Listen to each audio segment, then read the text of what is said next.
Hey brothers, welcome to the tool shed. And this tool, the hunt, I'm doing this one specifically for the man cave and for the brothers in it because it really is a male issue far more than a female, and I'll probably get yelled at if I put it in my other programs. So this one is for you, it's for me, it's for our sons, for our fathers, for every man. So the hunt part of part two in the Man Uprising curriculum, you'll see, is wired into us from a genetic level. Think about this. When did you first arrive on the scene? I don't want to get into pro life, pro choice issues. I'm talking, though, just fundamentally, right? You came onto the scene the moment you exploded from your father into the world and you were a sperm. I mean, just think about that. A band of brothers competing, swimming upstream to get to the prize, to be the one that inseminates the egg. Crazy built into our genetics, our physiology, is exactly what happens then for the next, 95 years of your life. Okay, fine, there's a little bit of lag between 0 and 13-ish, but then around 13 to hopefully the day you die, you still have this desire to hunt. As you'll see in part one of Man Uprising, the book, the curriculum, it's confused with sex, and we think it's about sex, and so we become sex crazed, and we hunt, right? It's this primal need to have her. Every guy goes through it. I've guided one son through high school, and the other one's entering into, he's just turned 13, and I've seen it from bookends. One who's gone through it, one who's entering into it. I have two girls who have gone through teenage years. Not the same thing. The boys are wired to hunt. It's like they see a beautiful girl and their head turns on the swivel. Not, frankly, so different than the old band. If I don't stand guard and really hunt the right things, we're going to get there. But you can just see them at that point in time, the morning of life. They have no control. It's like it's on autopilot, and they just target the whatever object of their eye is, the hunt her. We're wired that way. It's not bad. It's perfectly appropriate. It's needed, right? That's why the human species has perpetuated, because of this desire, this need to hunt. We are walking and talking sperms out there looking for our egg to defy our deaths, to perpetuate our seed, to continue the species like animals. But that's the point.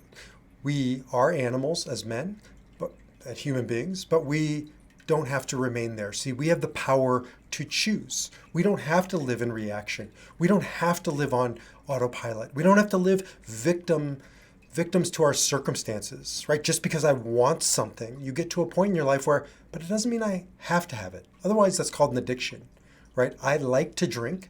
I choose to drink, but I have that choice. I'm not an alcoholic. Now, I have other areas where I struggle with, but that's not it. So, I want to just talk about this from a perspective. It's not bad. It's not wrong as long as we are in control of it. But the moment it controls us, like anything else, then we're not hunting. We're being hunted by the alcohol or by the sex or by the fill in the blank. So, moving into the second half of life is about taking back our power to stop living in reaction, as Viktor Frankl says, and to choose our response, to choose to hunt, to choose what we hunt and where we hunt and when we hunt and how we hunt.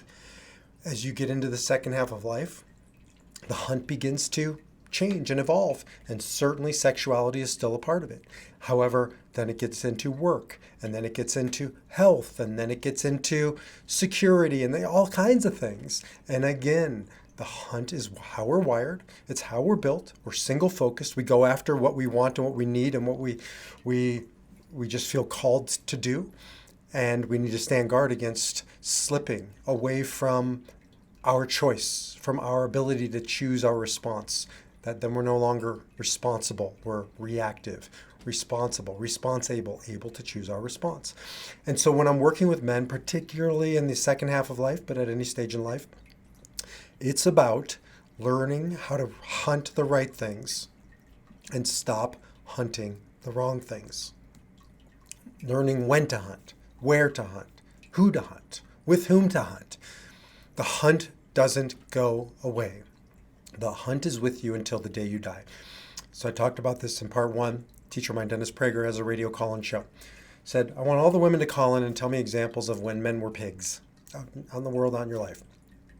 One woman calls in and says, I was at the mall the other day and she was with her husband. And we were going up the escalator, or down the escalator, and I saw him looking up. And I realized he was looking up a mannequin's skirt. Another caller says, Dennis, I'm a hospice nurse. And I knew men were pigs when 95-year-old man on his deathbed, his final act, his final words, he gets up onto his sort of arms, pulling himself up to struggle. And I thought he was going to whisper something to me. I thought he wanted to say his last blessings or whatever. And I realized he was looking down my blouse. And what he said was, every woman called in and said, that guy's a pig. Every man called in and said, please God, let that be me. Right? Why? I just had this conversation with a client because it's not about looking down the blouse, kind of is, but it's about what that represents. It means the man still has vitality. It means, as in Kabbalah says, he still has his nefesh. His nefesh is less than sort of supernal soul, but more than just blood. It's that vitality. It's that animal life force. God forbid, right? I'm the guy at the corner of the nursing home who they just wheel there every morning, leave him in front of the television to watch reruns of Matlock or Murder, She Wrote, and then wheel me back to bed. I'd rather be dead. I want to be here with vitality, with purpose, till the bitter end, like that guy. Maybe I'll be hunting it in a better way, a different way, and I'll be channeling it. And that's the point. It doesn't have to just be about sexuality or base desires and needs. We are all here to hunt. As men, it is built into who we are. It's part and parcel of our gift, our blessings, if we learn how to hunt, if we use the hunt and we're not used by the hunt.